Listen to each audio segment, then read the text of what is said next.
इससे हम क्या पढ़ेंगे, टोटल आउटले मेथड से हम पढ़ेंगे कि कैसे हम प्राइस इलास्टिसिटी को कैलकुलेट कर सकते हैं। ठीक है, टोटल आउटले। अब आउटले वर्ड का मतलब कौन बताने वाला है, क्या होता है आउटले वर्ड का मतलब,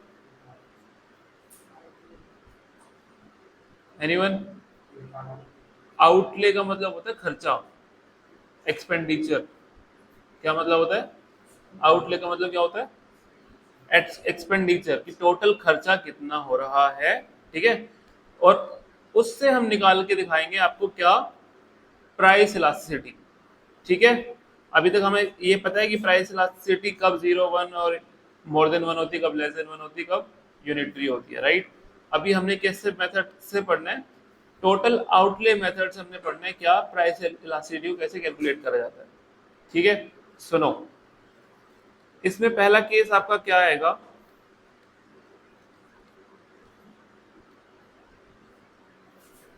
इस मेथड की एक अजम्पशन है, इस मेथड की एक अजम्पशन है, क्या अजम्पशन है, कि इस मेथड से जो आपकी इलास्टिसिटी है, राइट, वो एकदम एग्जैक्ट निकल के नहीं आएगी। ठीक है, एग्जैक्ट निकालनी हो तो वो तो हम अपने फॉर्मूले से निकाल ही लेते हैं। क्या फॉर्मूला है, percentage change in quantity demanded upon में परसेंटेज चेंज इन प्राइस। ठीक है, वो तो हम निकाल ही लेते हैं, है ना। यहाँ पर हम अप्रोक्स अप्रोक्स समझ जाएंगे कि अगर प्राइस बढ़ने से मेरा टोटल एक्सपेंडिचर इतना बढ़ रहा है तो ये 1 होगी, अगर मेरा प्राइस नीचे करने से टोटल एक्सपेंडिचर नीचे जा रहा है तो ये लेस देन 1 होगी। इस तरीके से कुछ पढ़ेंगे। ठीक है, कि या तो मोर देन 1 होगी, या लेस देन 1 होगी, या यूनिटरी होगी। 3 केस हम पढ़ेंगे, लेकिन एग्जैक्ट निकल आएगी क्या, नहीं। ठीक है, एग्जैक्ट नहीं पहुंच पाएंगे, बट हम बता देंगे कि अगर प्राइस बढ़ा है और टोटल एक्सपेंडिचर इतने से घटा है तो समझ लो ये लगभग लगभग मोर देन 1 होगी। ठीक है, ठीक है। अब पढ़ने हैं केसेस कि कब क्या बढ़ने से कितना एक्सपेंडिचर बढ़ रहा है, कब एक्सपेंडिचर कम हो रहा है। ठीक है जी,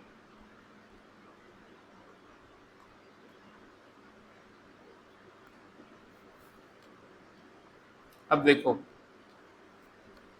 सबसे पहला केस क्या आता है, सबसे पहला केस ये आता है क्या, कि जब हमारा प्राइस इंक्रीज हो रहा है, ठीक है, तो भी मेरा टोटल एक्सपेंडिचर क्या है, सेम है, उसमें कुछ चेंज नहीं आया। या फिर मेरा प्राइस डिक्रीज हो रहा है तो भी मेरा टोटल एक्सपेंडिचर क्या है, सेम है। अगर तो ये ऐसा है तो मेरी इलास्टिसिटी ऑफ डिमांड क्या आने वाली है, 1 आने वाली है, मतलब यूनिटरी आने वाली है। ठीक है जी, अब आप खुद सोचो, जब मैं ये बोल रहा हूँ कि प्राइस बढ़ने से टोटल एक्सपेंडिचर सेम है, ठीक है, आप बताओ क्या क्वांटिटी डिमांडेड में कुछ चेंज आया होगा या वो भी सेम ही होगी। हम्म, टोटल एक्सपेंडिचर सेम है, तो क्या क्वांटिटी डिमांडेड में कुछ चेंज आया होगा, या वो भी सेम ही होगी जो पहले थी। आप बताओ, आया है चेंज, नहीं आया। मैंने क्वेश्चन पूछा है कि प्राइस इंक्रीज हो रहा है, ठीक है, टोटल एक्सपेंडिचर सेम है, क्या क्वांटिटी डिमांडेड में चेंज आया होगा, आया होगा, आया होगा, वेरी वेरी गुड, है ना। सीधी सी बात है ना भाई, टोटल एक्सपेंडिचर किससे बनता है, प्राइस इनटू क्वांटिटी। किससे बनता है, प्राइस इनटू क्वांटिटी। तो मैंने अगर ए केस लिया, मैंने ए केस में लिया क्या, कि मेरा प्राइस था 10 रुपए, ठीक है, क्वांटिटी थी 6 रुपए, सॉरी क्वांटिटी थी 6 यूनिट्स, ठीक है, टोटल एक्सपेंडिचर कितना हो गया, 60। ठीक है, अभी मैंने क्या बोला कि 12 कर दिया मैंने प्राइस, टोटल एक्सपेंडिचर 60 है, और क्वांटिटी डिमांडेड कितनी हो गई, 5 हो गई, हो गई, है ना।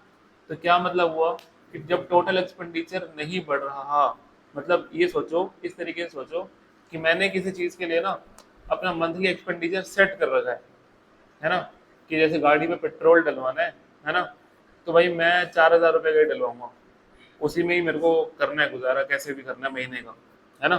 4,000 रुपये का पेट्रोल डलवाना है तो 4,000 का डलवाना है, अब वो 90 से 100 रुपये हो जाए पेट्रोल, या 100 से 80 हो जाए, या 100 से 80 हो जाए, और 80 हो जाएगा तो क्या हो जाएगा, क्वांटिटी डिमांडेड बढ़ जाएगी ना, या 90 से 100 हो जाएगा तो क्वांटिटी डिमांडेड अपने आप घट जाएगी। बट 4,000 रुपये से ऊपर मेरे को खर्चा नहीं करना पेट्रोल पे। समझ में आई बात, आ गई बात समझ में? तो इसका मतलब क्या है, इसका मतलब ये है कि कहीं ना कहीं एकदम एग्जैक्ट नहीं होगा, बट कहीं ना कहीं percentage change in price is equal to percentage change in quantity demanded हो रहा है ना। मतलब जितना परसेंट से प्राइस बढ़ा, उतने परसेंट से मैंने क्वांटिटी कम कर दी, पर टोटल एक्सपेंडिचर सेम ही है। यही मतलब है ना, जितने परसेंटेज से मेरा प्राइस बढ़ा उतने परसेंटेज से मैंने क्वांटिटी डिमांडेड कम कर दी, बट टोटल एक्सपेंडिचर वही का वही है ना।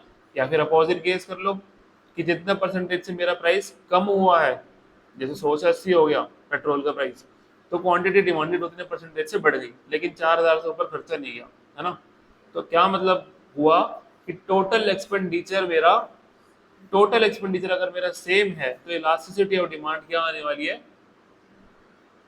क्या आने वाली है, वन, वन आने वाली है। क्यों? क्योंकि percentage change in quantity demanded is equal to percentage change in price है। तो जब आप डिवाइड करोगे इलास्टिसिटी ऑफ डिमांड निकालने के लिए तो क्या करोगे, आप अपना फॉर्मूला जब लगाओगे, percentage change in quantity demanded वाला अपॉन में परसेंटेज चेंज इन प्राइस वाला, तो ऑलमोस्ट इन दोनों के अंदर परसेंटेज जो चेंज हुआ वो सेम है, that's why he total expenditure भी सेम है। तो इसका मतलब क्या हुआ, इलास्टिसिटी ऑफ डिमांड हमारी क्या निकलने वाली है, वन निकलने वाली है। आ गया कंसेप्ट समझ अच्छे से? हाँ बताओ। 10 इंटू 6 60, 12 इंटू 5 60, ठीक है। निकालो जरा percentage change in quantity demanded कितना आएगा। मैंने आपको बताया ना अभी थोड़ी देर पहले कि एग्जैक्ट नहीं निकलेगा। कितना आया, 30। कितना आ रहा है percentage change in quantity demanded, बताओ। Percentage change in quantity demanded कितना आ रहा है, 5 माइनस 6 माइनस 1 अपॉन में, अगर हम 6 लेते हैं राइट, इनटू में क्या हो गया 100, ठीक है। और नीचे क्या आएगा परसेंटेज चेंज इन प्राइस में, 2 अपॉन में 10 इनटू में 100, यही होगा, यही होगा। कितना आया 5 और ये हो गया 20, तो नीचे आ गया 20%। ऊपर कितना आ गया 16.66 आएगा राइट। तो 16.66 अपॉन में अगर 20 करोगे तो ये आपको 0.8 अप्रोक्स कुछ आएगा, which is almost equal to 1। ठीक कह रहा हूं, ठीक है। इस मेथड से आप एग्जैक्ट इलास्टिसिटी पे नहीं पहुंच सकते, ठीक है ना। आपको मोटा मोटा समझो ना, मोटा मोटा समझो कि भाई मेरा खर्चा बढ़ नहीं रहा ना, मेरा खर्चा घट रहा है प्राइस चेंज होने से, तो मेरी elasticity of demand almost equal to 1 है। आपसे इस वाले मेथड के ऊपर जब क्वेश्चन आएगा ना, तो एग्जैक्ट नंबर नहीं आएगा, वो यही पूछेगा elasticity of demand equal to 1 होगी, मोर देन 1 होगी या लेस देन 1 होगी। हो सकता है सोल्व करने में भी लेस देन 1 ही आ रही हो, बट आपको सोल्व नहीं करना, आपको इस कंसेप्ट से आंसर देना है कि टोटल एक्सपेंडिचर अगर मेरा सेम नहीं हो रहा तो आंसर 1 ही है, यूनिटरी है वो, ठीक है। इसी कंसेप्ट से आंसर देना, आपको सोल्व नहीं करना। क्लियर है? नेक्स्ट क्वेश्चन क्या है, नेक्स्ट केस क्या है हमारे पास, कब हमारी elasticity of demand more than 1 होगी, कोई बताना चाहेगा? In what case our elasticity of demand will be मोर?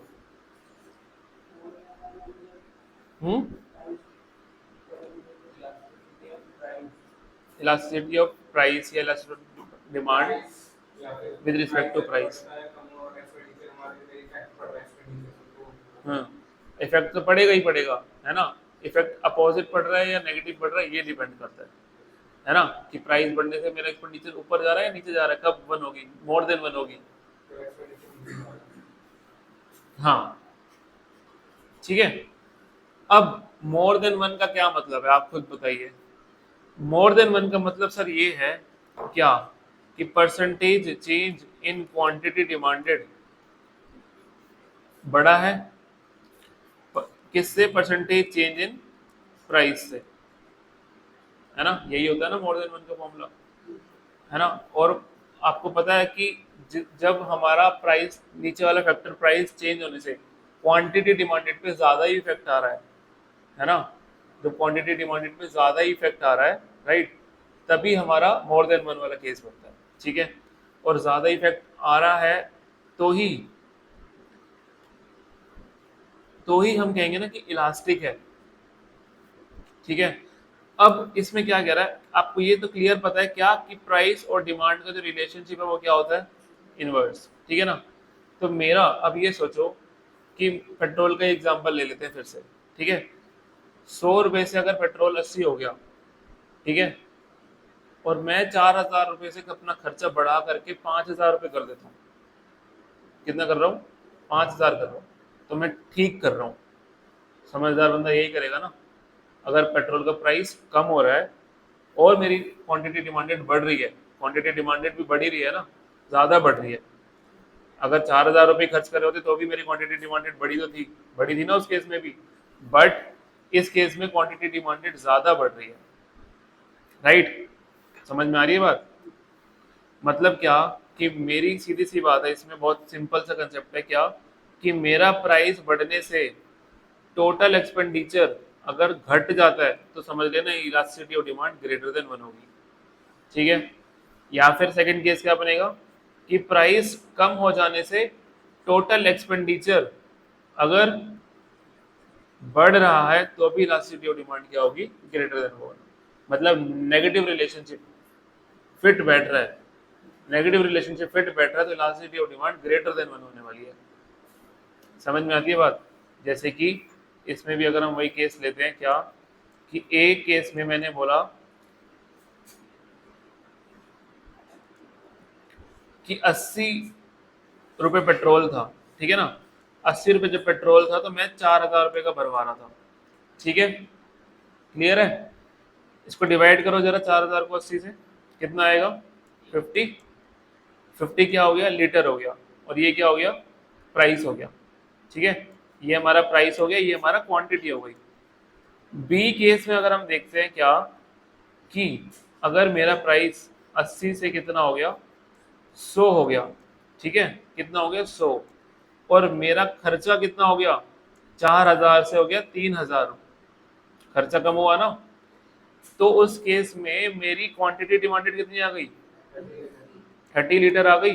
मतलब क्वांटिटी डिमांडेड में ज्यादा चेंज है, ठीक है ना। इस तरीके से देख लो या इस तरीके से देख लो, किसी भी तरीके से समझ लो इस पॉइंट को।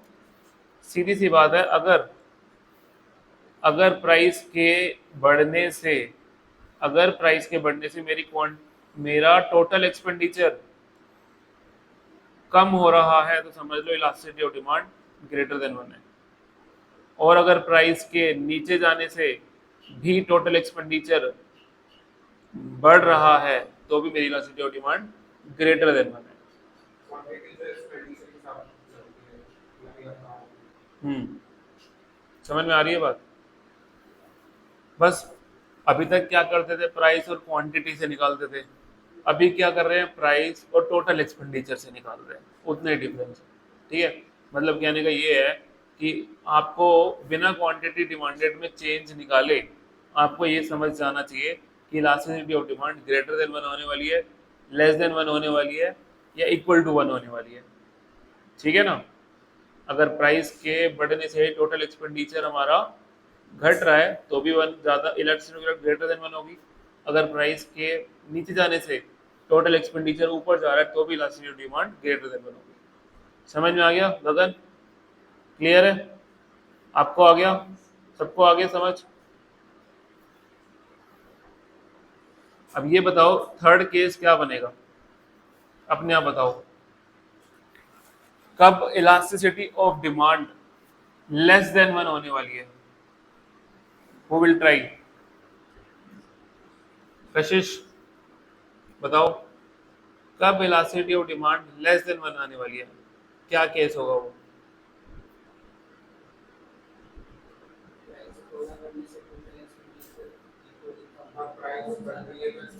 क्या क्या, प्राइस बढ़ने से टोटल एक्सपेंडिचर बहुत ज्यादा कम हो गया, ओके। एक आप बताओ, दिस इज करेक्ट, कोई बात नहीं, ठीक है, पढ़ के बताया, अच्छी बात है। अगर भाई अपोजिट इनवर्स रिलेशनशिप बन रहा है तो वो हमेशा ग्रेटर देन वन ही होगी ना। आपने बोला कि प्राइस बढ़ने से टोटल एक्सपेंडिचर बहुत ज्यादा कम हो रहा है, तो बहुत ज्यादा इलास्टिक हो गया ना, बहुत ज्यादा इलास्टिक हो गया वो तो, कि हल्का सा प्राइस चेंज होती है, आपने क्वांटिटी डिमांड मतलब बहुत ही खर्चा कम कर दिया, ये तो इलास्टिक हो गया। इन इलास्टिक तब होगा जब प्राइस बढ़ने से टोटल एक्सपेंडिचर बढ़ रहा है, इनडायरेक्ट रिलेशन, हाँ, डायरेक्ट रिलेशनशिप है ना। या फिर प्राइस कम होने से टोटल एक्सपेंडिचर भी क्या होगा, इधर देखो क्या बात हुई, प्राइस के कम होने से, प्राइस के कम होने से टोटल एक्सपेंडिचर क्या हो रहा है, कम हो रहा है। समझ में आ रही है बात। तो ये क्या है, ये डायरेक्ट रिलेशनशिप नहीं होता डिमांड में, तो ये समझ लो ये इन इलास्टिक गुड्स है, ठीक है जी। ओके, प्राइस के बढ़ने से टोटल एक्सपेंडिचर हमारा क्या हो रहा है, तो बढ़ रहा है, तो क्या हुआ, इलास्टिसिटी ऑफ डिमांड इस केस में लेस देन वन निकलेगी। मतलब क्या, कि डायरेक्ट रिलेशनशिप हो रहा है। समझ रहे हो बात को। तो ऐसा नहीं होता है ना, ऐसा नहीं होता प्राइस और डिमांड के रिलेशनशिप में, राइट। तो अगर ऐसा हो रहा है तो समझ लो ये क्या है, गुड्स आपस में इन इलास्टिक है। एग्जाम्पल के थ्रू समझो इसको।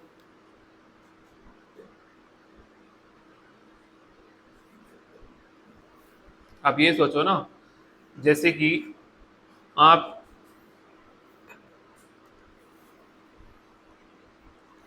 लेते हो मेडिसिन, ठीक है, ठीक है, आपको मेडिसिन की लेनी होती है, फॉर एग्जांपल 30 यूनिट्स आपको लेनी ही होती है, ठीक है, एंड उसका जो प्राइस है वो है 100 रुपीज़, ठीक है। अब मेडिसिन की क्वांटिटी में तो आप चेंज कर नहीं सकते, है ना, वो आपको लेनी ही लेनी है, ठीक है। 100 × 30 यूनिट्स कितना हो गया, 3000 हो गया। प्राइस बढ़कर के, प्राइस बढ़ करके आपकी दवाई का हो गया 150 रुपये। कितना हो गया, 150। आपको यूनिट तो इतनी लेने ना भाई, 150 × 30 कितना हो गया, 4500। क्या हुआ इस केस में, इस केस में क्या हुआ, प्राइस भी बढ़ गया और एक्सपेंडिचर भी बढ़ गया, प्राइस भी बढ़ गया और एक्सपेंडिचर भी बढ़ गया, टोटल एक्सपेंडिचर भी बढ़ गया। तो इस केस में क्या होने वाला है, इसको हम क्या बोलने वाले हैं, कि ये जो केस है ये elasticity of demand less than one वाला केस है। इसमें elasticity of demand less than one निकलेगी क्योंकि इन इलास्टिक गुड्स है।